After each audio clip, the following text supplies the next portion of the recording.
धन्यवाद भाई अनिल बलूनी जी। नमस्कार मित्रों, आतंकवाद की जब बात आती है तो भारतीय जनता पार्टी का रुख और भारतीय जनता पार्टी ने जो पहले दिन से ही सोच रखी है, आतंकवाद पर भाजपा जीरो टॉलरेंस सोच रखती है। आतंकवाद पर भाजपा जीरो टॉलरेंस और समाजवादी पार्टी फुल संरक्षण। और एक के बाद आप दूसरा उदाहरण देखेंगे। अगर मैं अहमदाबाद सीरियल ब्लास्ट की बात करूं, लोगों की जानें गई, घायल हुए, लेकिन कनेक्शन तार सीधे जुड़े थे उत्तर प्रदेश में समाजवादी पार्टी के नेताओं के साथ, समाजवादी पार्टी के साथ। और इसलिए शायद पिछले कुछ दिनों में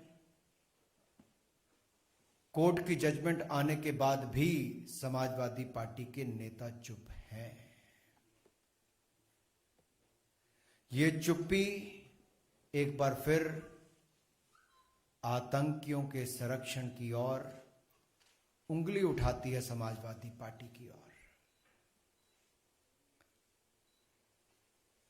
2008 के सीरियल ब्लास्ट में 56 लोगों की मृत्यु हुई, सैकड़ों घायल हुए।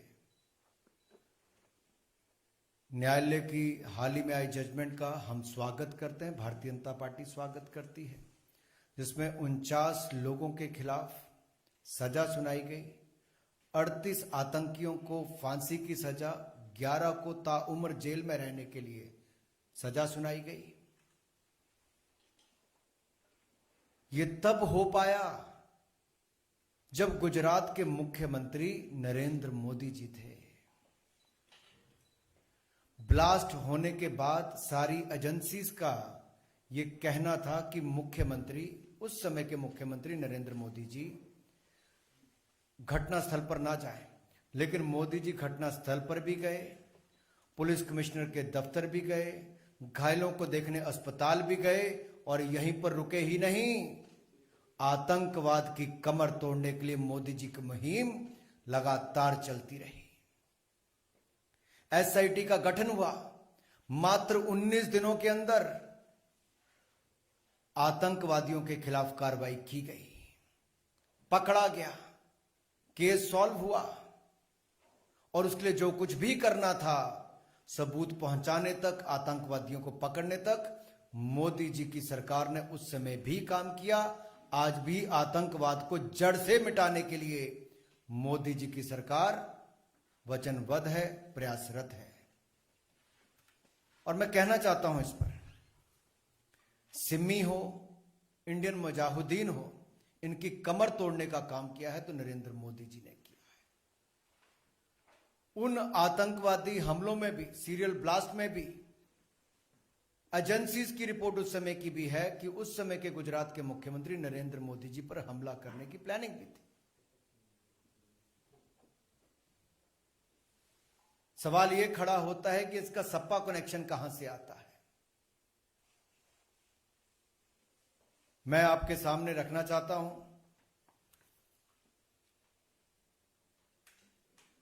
कि अहमदाबादी हमले के तार समाजवादी पार्टी से जुड़े हैं, और जिन 49 लोगों के खिलाफ ये बात आई है, उनमें से जो एक मास्टरमाइंड की मैं अगर बात करूं, ऐसे हैं मोहम्मद सैफ पुत्र शाबाद अहमद, मिस्टर समाजवादी पार्टी नेता। ये मिस्टर समाजवादी पार्टी नेता कौन है? अखिलेश जी की बोलती इन पर बंद क्यों है?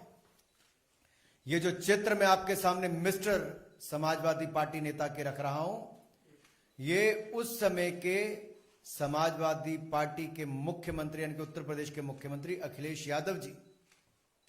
पीछे आप देख सकते हैं उत्तर प्रदेश सरकार का चिन्ह नजर आ रहा होगा। क्या इस मिस्टर समाजवादी पार्टी नेता को उस समय के मुख्यमंत्री अखिलेश यादव जी ने बिरयानी खाने के लिए बुलाया था, जिनका बेटा मास्टरमाइंड और धमाकों में शामिल होने का नाम आया है। क्या इस पर अखिलेश यादव जी चुप्पी तोड़ेंगे? आजमगढ़ को आतंकवादियों का गढ़ बनाने का काम जिन लोगों ने किया है, क्या उस पर समाजवादी पार्टी अपनी चुप्पी तोड़ेगी? इनको पुलिस पर भरोसा नहीं है, एटीएस पर भरोसा नहीं है, लेकिन आतंकवादियों को संरक्षण देने में पूरी ताकत लगा देते हैं। मैं तो कहूंगा, आतंकियों से करे प्यार, जिन्ना के कसीदे गाए हजार, यूपी पुलिस पर करे वार, समाजवादी है तुष्टिकरण के यार। ये तुष्टिकरण की राजनीति के कारण ही गुंडे, माफिया, आतंकियों को बल मिलता रहा समाजवादी पार्टी की सरकार में। पिछले 5 वर्षों में कमर तोड़ने का काम उत्तर प्रदेश में योगी जी ने किया है, अपराधियों की, गुंडों की, माफियों की। आपने भाषा देखी होगी अखिलेश जी की, ए पुलिस वालों, ए पुलिस वालों, कैसे बोला क्या?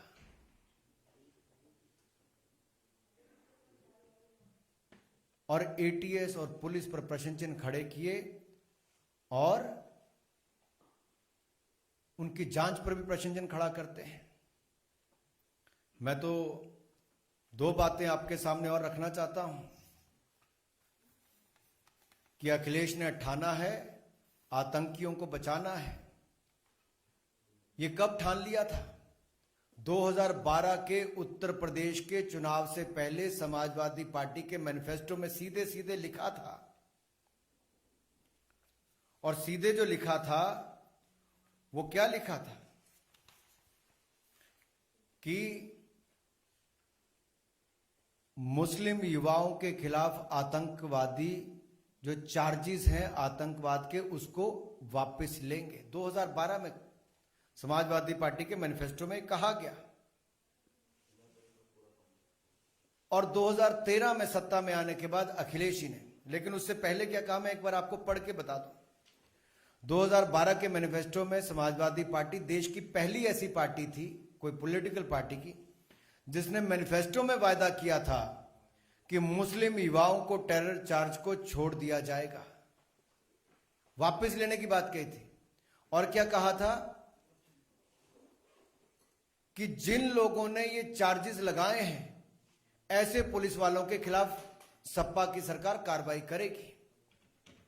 यानी कि पुलिस वालों के खिलाफ कार्रवाई और आतंकवाद को बढ़ावा देने को छुट्टी देने के बाद अखिलेश जी उस समय करते थे। और जैसे सत्ता में आए 2013 में चार्जेस ड्रॉप कर दिए, कोर्ट चले गए, जांच नहीं की अखिलेश जी की सरकार ने, सीधा कोर्ट में जाके चार्जेस ड्रॉप करने की बात कही। कोर्ट ने उसका संज्ञान लिया, कोर्ट ने संज्ञान लिया और क्या कहा कोर्ट ने कि आज आतंकियों को छोड़ दोगे तो क्या कल उनको पद्म भूषण दोगे? और मैं उनका, आपका जो जज साहब ने कहा, मैं आपको उसको पढ़ के सुना देता हूं। जो बेंच था जस्टिस आर के अग्रवाल जी का और जस्टिस RSR मौर्य जी का, I like to quote, I quote, today you are withdrawing cases against them, tomorrow will you give them Padma Bhushan, I unquote. ये उस समय के डबल बेंच ने कहा, जजेस ने कहा। ये अपने आप में अखिलेश यादव जी पर, समाजवादी पार्टी पर बड़ा प्रश्न चिन्ह खड़ा करता है। ये कौन लोग हैं जिन्होंने लखनऊ में, बनारस में, अयोध्या में, रामपुर में बम धमाके किए?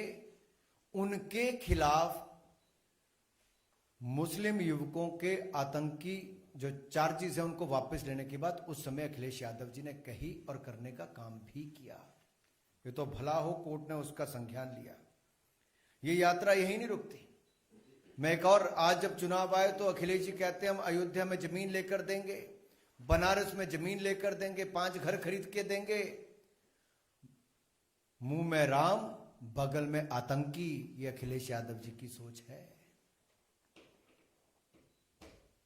तुष्टिकरण की राजनीति का एक और उदाहरण आपके सामने देखने को मिलता है। और ये तो जवानों की शहादत पर सवाल उठाते हैं, एटीएस और पुलिस पर सवाल उठाते हैं और आतंकियों को घर पर बिरयानी खाने बुलाते हैं, उनके समर्थकों को बुलाते हैं। मैंने फोटो भी आपको दिखाई, क्या हाल है। इसलिए तो मोदी जी कहते हैं लाल टोपी मतलब रेड अलर्ट। ये लाल टोपी रेड अलर्ट है और इससे बड़ा अलर्ट उत्तर प्रदेश के लिए और क्या होगा। चुनाव के समय उत्तर प्रदेश की जनता को यह तय करना होगा और यह निर्णय भी करना है कि ये समाजवादी नहीं, समाज विरोधी है।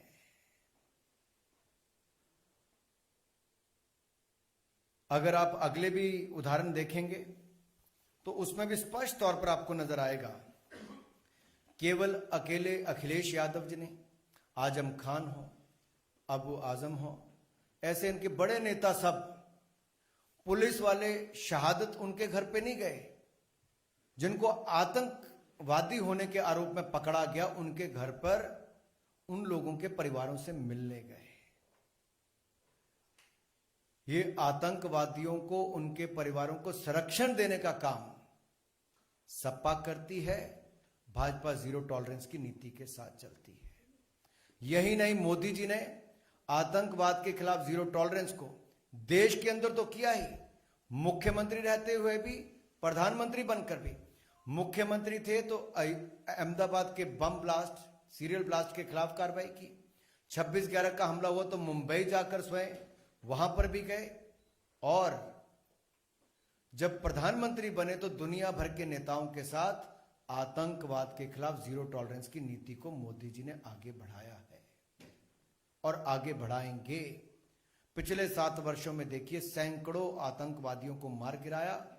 आतंकवादी हमलों को यहां पर अंजाम नहीं देने दिया है। यह भाजपा का जीरो टॉलरेंस आतंकवाद के खिलाफ है। अगर आप, मैं लंबा इस पे नहीं जाना चाहता, लेकिन एक के बाद दूसरे उदाहरण देखेंगे, सब लंबी सूची आपके सामने आती है। कैसे समाजवादी पार्टी ने और कांग्रेस ने भी, बाटला हाउस कांड तो आप भूले नहीं होंगे। मोहनचंद शर्मा जी, इंस्पेक्टर मोहनचंद शर्मा जी की शहादत पर सपा और कांग्रेस ने प्रश्न चिन्ह खड़ा किया था और कांग्रेस के दिग्गज नेताओं ने कहा था कि सोनिया जी उन गुनहगारों के घरों पर जाकर फूट फूट कर रोई थी, लेकिन सोनिया जी, राहुल गांधी जी के पास शहीद मोहनचंद शर्मा जी के घर जाने का समय नहीं था, ना अखिलेश जी के पास था, न उनके बाकी नेताओं के पास था। ऐसे कई प्रूफ आपके सामने हैं, जहां रामपुर के सीआरपीएफ कैंप पर अटैक करने के, जहां पर 7 सीआरपीएफ के हमारे जवान शहीद हो गए थे, उसमें भी अखिलेश यादव जी ने उनके केसों को वापस करने की बात कही जो लोग उसमें इन्वॉल्व थे। इसी तरह से ही समाजवादी पार्टी के ऊपर आरोप और कई ऐसे लेख लिखे गए कि सिमी के ऊपर बैन नहीं लगाने के लिए समाजवादी पार्टी ने कहा। अलकायदा के जो ऑपरेटिव लखनऊ में पकड़े गए तो इन्होंने सवाल खड़े कर दिए पुलिस की जांच पर और एटीएस पर। यह अपने आप में दिखाते हैं इनका आतंकी प्रेम। राम नरेश यादव जी हो और बाकी जो नेता हो, उन्होंने तो समय समय पर, मैं बाकियों के नाम लूं, ये सब लोगों ने बार बार कहीं ना कहीं आतंकवादियों को संरक्षण देने की बात कही है। दूसरी ओर भाजपा ने जीरो टॉलरेंस की बात कही। इतना ही कहते हुए मैं अपनी बात को समाप्त करना चाहूंगा, लेकिन एक बात जरूर कहूंगा, ये जो मिस्टर समाजवादी पार्टी है, इनके परिवार का अहमदाबाद सीरियल ब्लास्ट के साथ सीधा कनेक्शन है और सीधा कनेक्शन समाजवादी पार्टी के नेताओं के साथ भी है। इस पर अखिलेश जी से मैं जवाब चाहता हूं, उनकी चुप्पी क्यों है? न्यायालय के जो निर्णय आया है, आदेश आए हैं, उसके ऊपर भी इनकी चुप्पी क्यों है? आप लोगों का कोई प्रश्न हो तो आप एक एक करके पूछ सकते हैं। चलिए, बहुत बहुत धन्यवाद जी।